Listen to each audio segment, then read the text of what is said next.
Magselos si Veronica ganyan. Selos yun. Oy, Tima. Speaking of... Dali Bro, relax. Chill lang. Teka, play it cool, pare. Bakit? Huwag mo sagutin. Hayaan mo siya. Tingnan mo na. Baka magalit. Exactly the effect we are looking for. Jaime, answer the phone. Sigurado ka. Trust me. Trust me. Okay. Hayaan mo, ibaba niya yan. Ibababa niya yan. Ayaw mo sagutin. Fine. Bahala ka sa buhay mo. Yan. Miss call na. Oh, as predicted. Tama, galing. Ano, tawagan ko na, ha? Yun, ano ba? Relax. Okay. Chill lang. Hayaan mo, tatawag yan. Tatawag yan.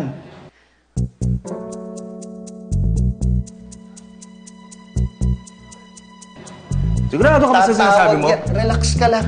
Tatawag yan.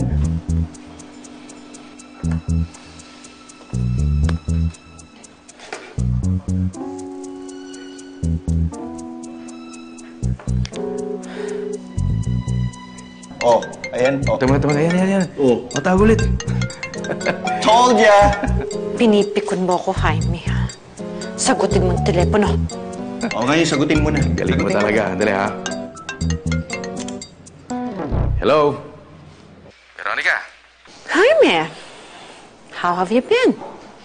Kamusta ang mga bata? I've been okay. Yung mga bata, okay din naman. Ang special assistant mo, kamusta? Ano makinalaman ng assistant ko rito? I don't know. Dahil ang sabi ni Clarice, nakita niya kayo ng special assistant mo while you were shopping. At kanina, nakita ko kayo sa news. Yung picture niyo, you're looking cozy with her. So you tell me. I don't know why you care. You made it pretty clear na hiwalay na tayo. Ano na lang sasabihin ng mga bata kapag nakita nila? So, ano naman masama kung makikita ako kasama ko ang assistant ko? Meron ba?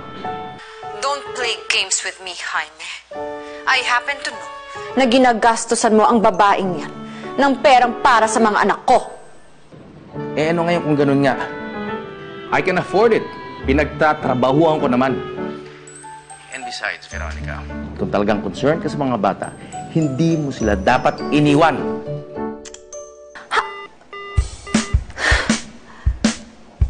Yun ang batas! Yun ang batas! Lakas, pare! Teka. Ano sinabi?